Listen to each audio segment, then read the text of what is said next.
Capítulo 10. Infelizmente, não resolvemos os problemas das classes sociais fazendo amizade com os vagabundos. No máximo, você se livra de um pouco do seu preconceito social. Os vagabundos, mendigos, criminosos e párias sociais são, de modo geral, seres excepcionais e não são mais típicos da classe operária do que, digamos, a inteligência literária é típica da burguesia. É muito fácil entrar em relação de intimidade com um intelectual estrangeiro, mas nada fácil entrar em relações de intimidade com um estrangeiro respeitável normal, de classe média. Quantos ingleses já viram de perto uma família francesa comum, burguesa? Deve ser completamente impossível fazer isso, exceto se casando com alguém dessa família. E algo semelhante acontece com a classe trabalhadora inglesa. Nada é mais fácil do que ser amigo do peito de um batedor de carteiras, se você souber onde encontrá-lo. Porém, é muito difícil ser amigo do peito de um pedreiro. Por que é tão fácil estar de pé de igualdade com párias sociais? Muitas vezes já me disseram. Com certeza, quando você está junto dos mendigos, ele não aceita você como um deles. Com certeza eles notam que você é diferente, percebem a diferença do seu jeito de falar, etc, etc. Na verdade, uma boa parte dos mendigos, bem mais de uma quarta parte deles, eu diria, não nota nada disso. Para começar, muita gente não tem ouvido nenhum para os sotaques e julga você exclusivamente pelas roupas. Muitas vezes me impressionei com esse fato quando ia pedir esmola nas portas dos fundos. Algumas pessoas ficavam obviamente surpresas com meu modo de falar culto. Outras não o notavam em absoluto. Eu estava sujo e maltrapilho. E isso era tudo que eles viam. Outra coisa, os vagabundos vêm de todas as partes das ilhas britânicas, e a variação de sotaques no país é enorme. O morador de rua está acostumado a ouvir todo tipo de sotaque entre seus companheiros, alguns tão estranhos que eles mal conseguem compreender, e que vêm, digamos, de Cardiff, Durham ou Dublin, nem sempre sabe qual sotaques do sul é o culto. E de qualquer forma, os homens com sotaque culto, embora raros entre os vagabundos, não são desconhecidos. Mesmo quando eles têm consciência de que você provém de uma origem diferente da deles, isso não altera necessariamente a atitude que tem com você. Do ponto de vista deles, a única coisa que importa é que você, tal como eles, está na rua. E nesse mundo, não é conveniente fazer muitas perguntas. Você pode contar aos outros a história da sua vida, se quiser. E a maioria faz isso assim que tem a menor chance. Mas não há nenhuma obrigação de contar, e qualquer história que você conte também será aceita sem questionamentos. Até um bispo poderia ficar à vontade entre os andarilhos, se usasse as roupas adequadas. E mesmo que soubessem que ele era bispo, isso talvez não fizesse nenhuma diferença, desde que também soubesse que ele estava verdadeiramente na pior. Uma vez que você esteja naquele mundo e pareça pertencer a ele, pouco importa o que você já foi no passado. É uma espécie de mundo dentro do mundo, onde todos são iguais. Uma pequena esquálida democracia, talvez a coisa mais próxima de democracia que existe na Inglaterra. Porém, para chegar à classe trabalhadora normal, o caminho é bem diferente. Para começar, não existe um atalho que leve direto ao meio dela. É possível se tornar um mendigo itinerante simplesmente vestindo aquelas roupas e entrando no albergue mais próximo. Mas não se pode virar operário braçal ou mineiro. Você não conseguiria um emprego para cavar valetas ou extrair carvão das minas, nem que aguentasse esse trabalho. Por meio da política socialista, se pode entrar em contato com a inteligentícia da classe operária, mas eles também não são típicos, não mais que os mendigos e os ladrões. De resto, você só pode se misturar com os trabalhadores hospedando-se em suas casas, algo que sempre tem uma semelhança perigosa com as visitas às favelas feitas por simples curiosidade. Durante alguns meses, vivia em casas de mineiros. Comia junto com a família, fazia higiene na pia da cozinha, dormia no mesmo quarto com os mineiros, tomávamos cerveja com eles, jogava dardos com eles, conversava com eles horas a fio. Mas embora estivesse no meio deles, e espero e confio não ter sido um incômodo, eu não era um deles, e eles sabiam disso até melhor que eu. Por mais que você goste deles, por mais que ache a conversa deles interessante, sempre existe aquela maldita diferença de classes. tal como o grão de ervilha embaixo do colchão de que fala no conto de fadas. Não é uma questão de desagrado ou repulsa, mas apenas de diferença. No entanto, é o que basta para tornar impossível uma verdadeira intimidade. Até com os mineiros que se consideravam comunistas, descobri que era preciso ter muito tato nas manobras para que não me chamassem de senhor, e todos eles, exceto em momento de grande animação, suavizavam o sotaque nortista para que eu os compreendesse. Eu gostava deles, e esperava que também gostassem de mim, mas andei entre eles como um estrangeiro, e tanto eu como eles sabíamos disso. Para onde quer que você se vire, essa maldição de diferença de classes encara você como uma muralha de pedra. Ou melhor, não tanto como uma muralha de pedra, mas como uma parede de vidro de um aquário. É tão fácil fingir que ela não existe, quanto é impossível de atravessá-la. Lamentavelmente, hoje, está na moda fingir que dá para atravessar esse vidro. Claro que todo mundo sabe que o preconceito de classes existe, mas, ao mesmo tempo, cada pessoa afirma que ela, de alguma maneira misteriosa, está isenta disso. O esnobismo é um desses vícios que a gente percebe em todo mundo, porém nunca em nós mesmos. Não apenas o socialista fiel e praticante, mas todo intelectual assume como algo óbvio que ele, pelo menos, está fora desse esquema de classes. Ele, ao contrário de seus vizinhos, percebe o absurdo que é a riqueza, as categorias hierárquicas, os títulos, etc. Hoje, dizer "eu não sou snob" é uma espécie de credo universal. Quem será que nunca zombou da Câmara dos Lordes, da casta militar, da família real, das public schools, dos aristocratas com suas caças à raposa, das velhas damas nas pensões de Cheltenham, dos horrores da sociedade do interior e da hierarquia social de modo geral? Fazer isso se tornou uma atitude automática, que se nota especialmente nos romances. Cada autor, com pretensões sérias, adota uma atitude irônica em relação a seus personagens de classe alta. De fato, quando um romancista precisa colocar em cena alguém que decididamente seja da classe alta, um duque, um baronete ou seja lá o que for, ele o ridiculariza, mais ou menos instintivamente. E isso tem uma importante causa subsidiária, que é a pobreza do moderno dialeto da classe alta. A fala das pessoas educadas é hoje tão sem vida e sem personalidade que um romancista não pode fazer nada com ela. A maneira mais fácil de tornar a coisa divertida é fazê-la burlesca, ou seja, fingir que toda pessoa de classe superior é um idiota, que não vale nada. Esse truque vai sendo imitado de romancista em romancista e no fim se torna quase uma ação reflexa. E, contudo, intimamente todo mundo sabe que isso é uma farsa. Todos nós criticamos as distinções de classe, mas muito pouca gente deseja seriamente que elas acabem. Aqui você se depara com um fato importante. Todas as opiniões revolucionárias extraem sua força, em parte, da secreta convicção de que nada pode ser mudado. Veja, um bom exemplo disso, os romances e peças de John Galsworth. É um belo tipo humanitário, sensível e lacrimoso do pré-guerra. Ele começa com um mórbido complexo de piedade, que chega até julgar que toda mulher casada é um anjo acorrentado a um sátiro. Vive em um perpétuo tremor de indignação com o sofrimento dos pequenos funcionários explorados, dos trabalhadores rurais mal pagos, das mulheres decaídas, dos criminosos, das prostitutas, dos animais. O mundo tal como ele o vê em seus primeiros livros, The Man of Property, Justice, etc., se divide em opressores e oprimidos, com os opressores sentados lá em cima como um monstro ídolo de pedra, que nem toda a dinamite do mundo consegue derrubar. Mas será tão certo assim que ele deseja mesmo derrubá-lo? Pelo contrário, na sua luta contra uma tirania inabalável, ele é sustentado pela consciência de que ela é realmente inabalável. Quando acontecem coisas inesperadas e a ordem mundial, bem conhecida, começa a ruir, ela já se sente um pouco diferente a respeito de tudo isso. Assim, embora decidido, de início, a ser o paladino dos fracos e oprimidos contra a tirania e a injustiça, ele acaba defendendo a ideia, veja a colher de prata, de que a classe operária inglesa, para se curar dos seus males econômicos, deveria ser deportada para as colônias, tal como um rebanho de gado.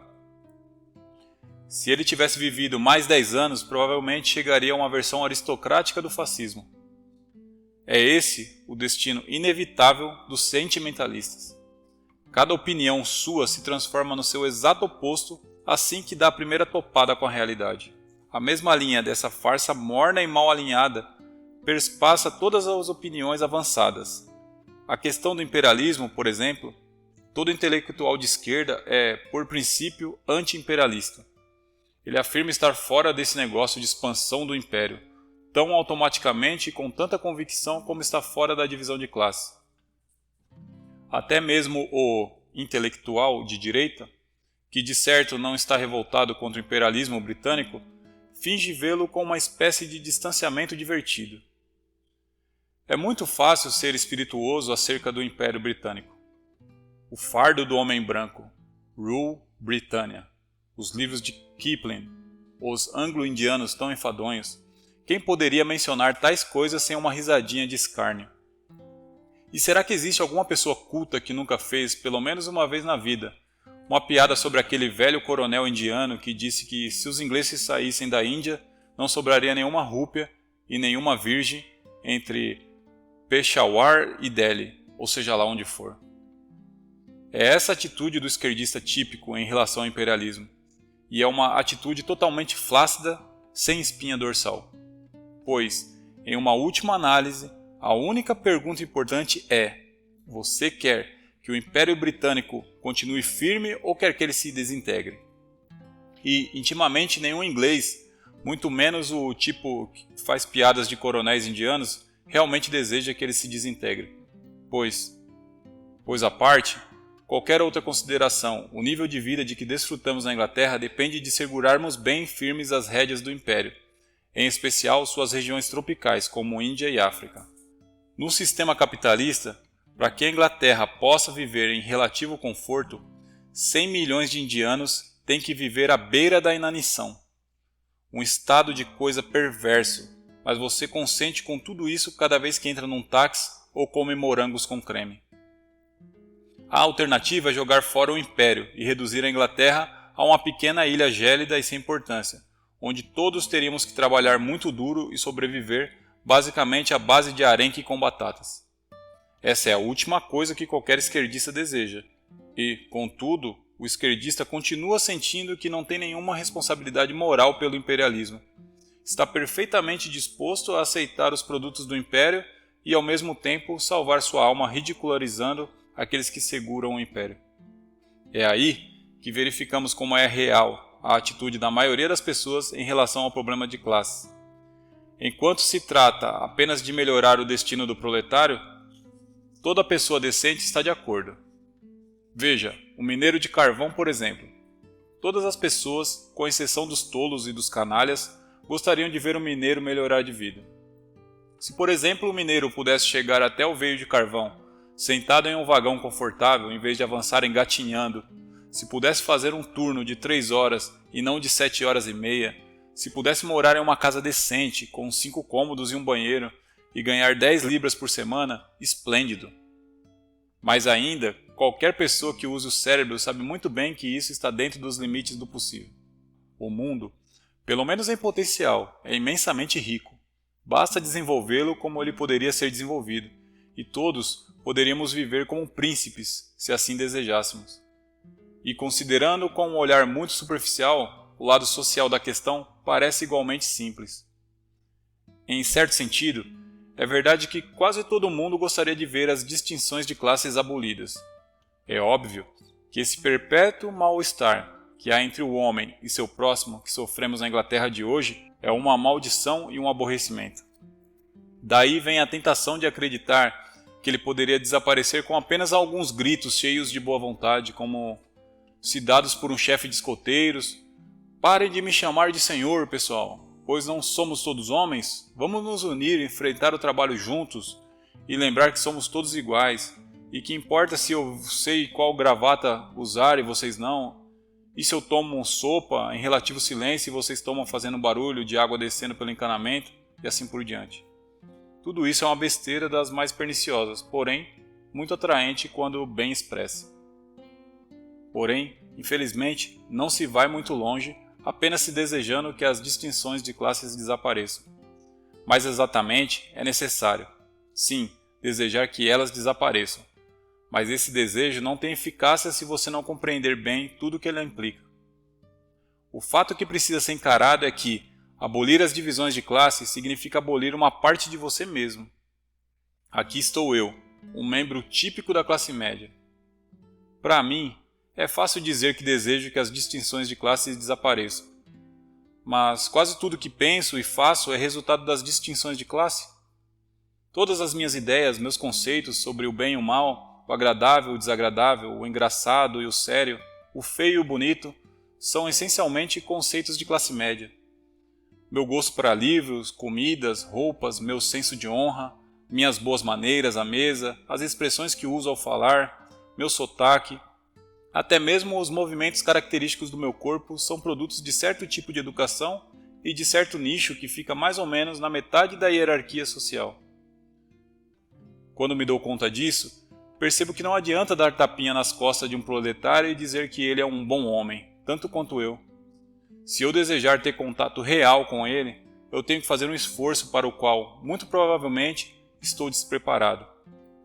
Pois, para sair do esquema de classes, eu teria que suprimir não apenas meu snobismo particular, mas também a maior parte dos meus demais desgostos e preconceitos. Tenho que modificar a mim mesmo, tão completamente que no fim mal serei reconhecido como a mesma pessoa. O que está implícito aí não é simplesmente melhorar as condições da classe proletária nem evitar as formas mais estúpidas de snobismo, e sim abandonar por completo as atitudes da classe superior e da classe média em relação à vida. E quanto a isso, direi sim ou não. Provavelmente depende de até que ponto eu percebo o que se exige de mim. Muitos pensam que conseguem abolir as distinções de suas classes sem fazer nenhuma mudança desconfortável em seus próprios hábitos e ideologia. Vem daí as impetuosas iniciativas para romper as barreiras de classe que podemos ver por todo lado. Em toda parte, há pessoas de boa vontade que acreditam sinceramente que estão trabalhando para derrubar as distinções de classe. O socialista de classe média se entusiasma com o proletário e organiza escolas de verão, onde o proletário e o burguês arrependido devem cair um no braço do outro e se tornar irmãos para sempre. E os visitantes burgueses saem de lá dizendo como tudo aquilo é tão maravilhoso e inspirador. Os proletários saem dizendo coisas bem diferentes. Há também aquele tipo de burguês piedoso e benemérito, relíquia no período de William Morris e do socialismo cristão, mas ainda surpreendentemente comum, que vive dizendo: mas por que deveríamos nivelar por baixo? Por que não nivelar por cima? E propõe subir o nível da classe trabalhadora até alcançar o seu próprio, por meio de higiene, suco de frutas, controle de natalidade, poesia, etc. Até mesmo o Duque de York, hoje rei Jorge VI, organiza um acampamento anual onde se espera que jovens das public schools e garotos da favela se misturem em termos exatamente iguais. E, aliás, de fato se misturam nesse período. Mais ou menos como os animais nessas gaiolas do tipo família feliz, onde um cachorro, um gato, 2 doninhas, um coelho e 3 canários mantêm uma trégua armada, enquanto o olho do treinador está bem firme em cima deles. Todos esses esforços deliberados e conscientes para quebrar as divisões de classe são, creio, um erro muito sério. Às vezes são apenas fúteis, mas, quando apresentam um resultado definido, em geral só servem para intensificar o preconceito de classe. E isso, pensando bem, é o que se poderia esperar. Você forçou o ritmo e armou uma igualdade incômoda, e nada natural entre uma classe e a outra. O atrito resultante traz à superfície todo tipo de sensação que, sem isso, teriam permanecido enterrados, talvez para sempre. Como eu já disse a respeito em Galsworth, as opiniões dos sentimentalistas se transformam em seus opostos ao primeiro toque de realidade. Basta arranhar a superfície do pacifista comum e você encontra um chauvinista pronto para uma briga. O sujeito de classe média, que vota no ILP, e o barbudo que toma suco de frutas são totalmente a favor de uma sociedade sem classe, contanto que enxergue o proletariado pela outra ponta do telescópio. Basta forçá-los a ter algum contato real com o proletário. entrar em uma briga com um estivador bêbado em um sábado à noite, por exemplo, e eles são capazes de voltar bem rápido a um esnobismo de classe média do tipo mais vulgar. A maioria dos socialistas de classe média, porém, não tem a menor probabilidade de entrar em brigas com estivadores bêbados. E quando faz algum contato genuíno com a classe trabalhadora, em geral é com a inteligentsia da classe trabalhadora. Mas a inteligentsia da classe trabalhadora pode ser dividida nitidamente em dois tipos. Há o tipo que continua sendo da classe trabalhadora, que vai trabalhar como mecânico, operário braçal, ou seja lá o que for, e não se dá o trabalho de mudar seu sotaque e seus hábitos proletários, mas que trata de educar a mente em seu tempo livre e milita no ILP ou no Partido Comunista, e há o tipo que de fato modifica seu modo de vida, pelo menos exteriormente, e que por meio de bolsa de estudo do Estado consegue subir para a classe média. O primeiro é um dos melhores tipos de homens que temos por aqui. Lembro-me de alguns que conheci. Nem mesmo o Torme mais rígido e conservador poderia deixar de admirar a esses homens e gostar deles. O outro tipo, com exceções do G.H. Lawrence, por exemplo, é menos admirável. Para começar, é uma pena, embora seja um resultado natural do sistema de bolsas de estudo, que o proletariado venha a interpretar a classe média via inteligentsia literária. Sim, pois não é fácil se enfiar no mundo da inteligentsia literária se você for um ser humano decente. O mundo literário da Inglaterra de hoje, ou pelo menos sua parte mais intelectual, é uma espécie de floresta venenosa onde só as ervas daninhas podem florescer. Talvez seja possível ser um cavalheiro de profissão literária e manter a decência se você for um escritor decididamente popular, um escritor de histórias de detetive, por exemplo, mas se você for um alto intelectual, bem plantado nas revistas mais pretensiosas, terá que se entregar às abomináveis campanhas para trabalhar seus contatos e mexer os pauzinhos nos bastidores. No mundo da alta inteligência, você consegue vencer, se é que consegue, não tanto pela sua habilidade literária, como por ser a alma das festas e coquetéis e beijar a bunda de uns sujeitinhos abjetos que se acham muito importantes.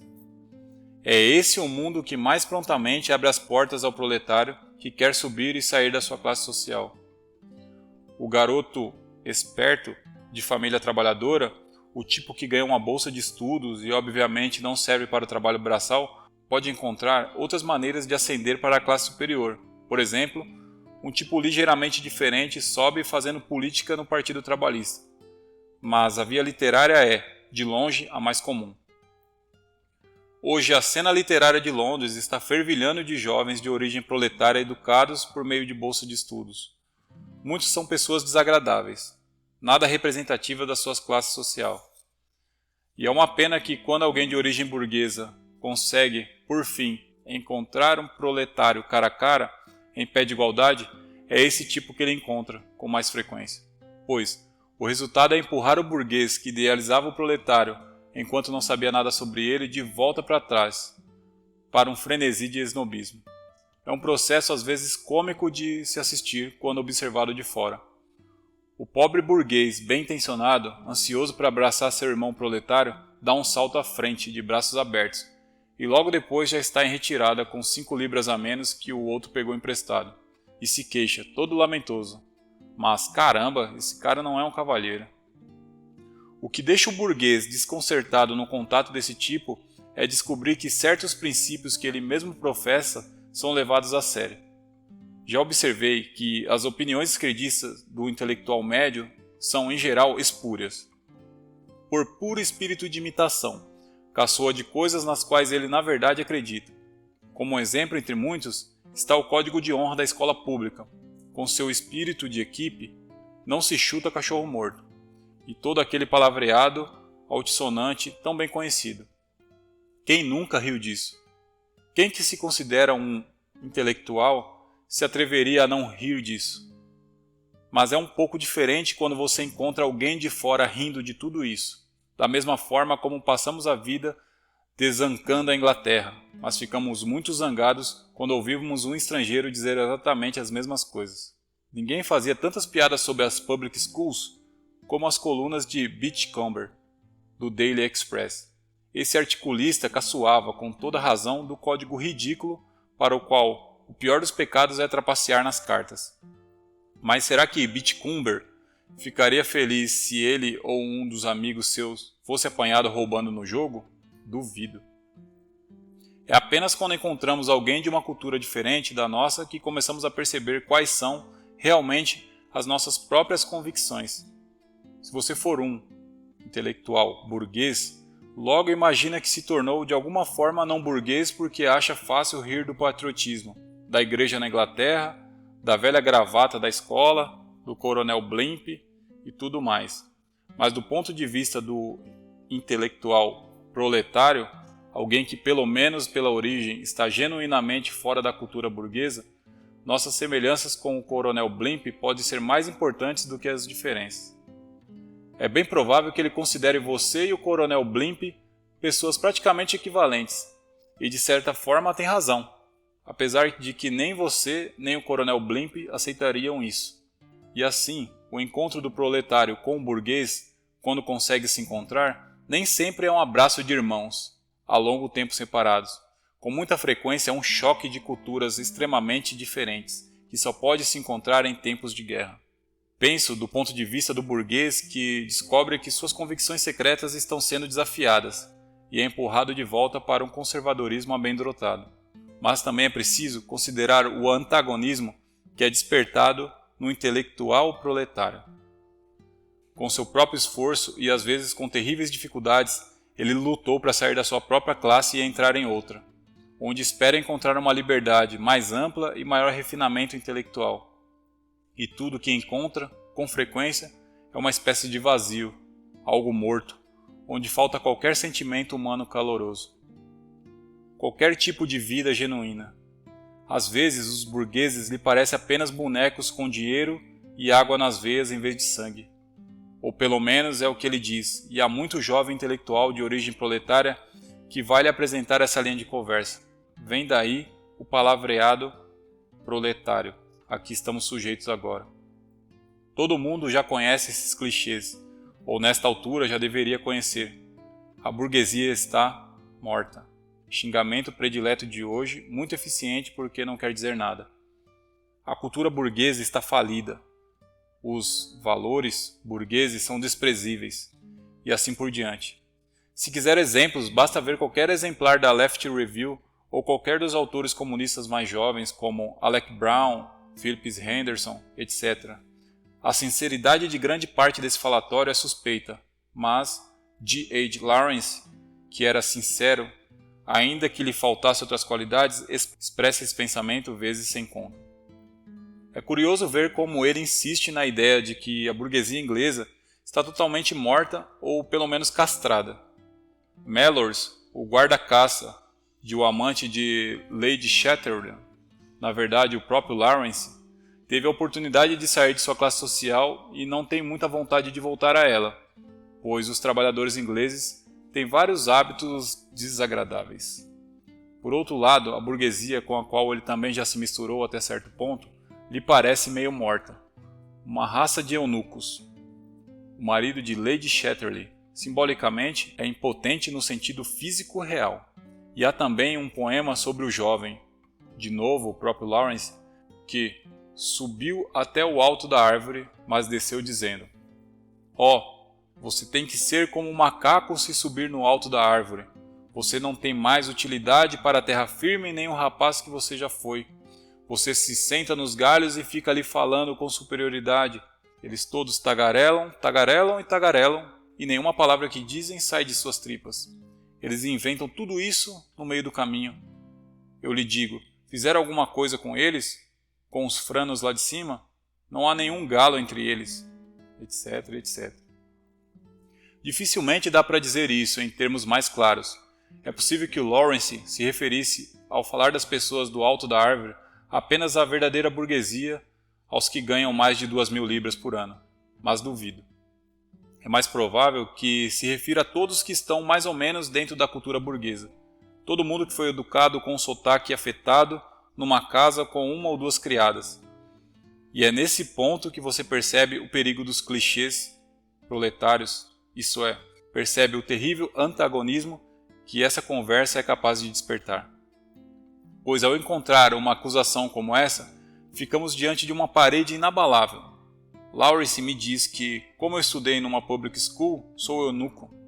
Bem, e agora? Posso apresentar um atestado médico em contrário, mas de que adiantaria? A condenação de Lawrence permanece. Se você me disser que eu sou um canalha, ainda posso me corrigir. Porém, se me disser que eu sou um eunuco, estará me tentando a revidar o golpe de qualquer maneira viável.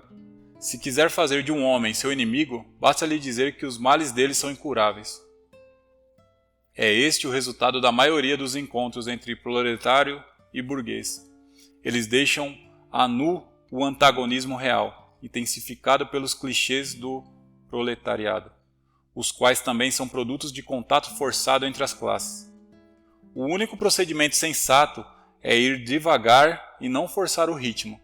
Se você se considera secretamente um cavalheiro e, enquanto tal, superior ao garoto das entregas do armazém, é muito melhor dizer isso às claras do que mentir. No fim, você vai ter que largar mão do snobismo, mas é fatal fingir que largou mão dele antes de estar realmente pronto para isso. Paralelamente, pode-se observar por todo lado o fenômeno horroroso da pessoa de classe média que, aos 25 anos, é um ardente socialista e, aos 35, um conservador cheio de empáfia. De certa forma, sua aversão é bastante natural, ou, pelo menos, pode-se perceber seu raciocínio. Talvez uma sociedade sem classe não signifique um estado de coisas beatífico, em que todos vamos continuar nos comportando exatamente como antes, só que não haverá ódio de classes nem esnobismo. Talvez signifique um mundo árido em que todos os nossos ideais, nossos códigos, nossos gostos, nossa ideologia, na verdade, não terão significado. Talvez esse negócio de quebrar as barreiras de classe não seja tão simplesmente como parecia. Pelo contrário, é uma louca viagem no escuro, e talvez no final haja um sorriso na cara do tigre. Com sorrisos carinhosos, embora ligeiramente condescendentes, partimos para cumprimentar nossos irmãos proletários. E veja só, nossos irmãos proletários, até onde os compreendemos, não estão nos pedindo cumprimentos, estão nos pedindo para cometer suicídio. Quando o burguês vê as coisas dessa forma, ele foge correndo, e se a fuga for muito rápida, pode levá-lo para o fascismo. Fim do capítulo 10.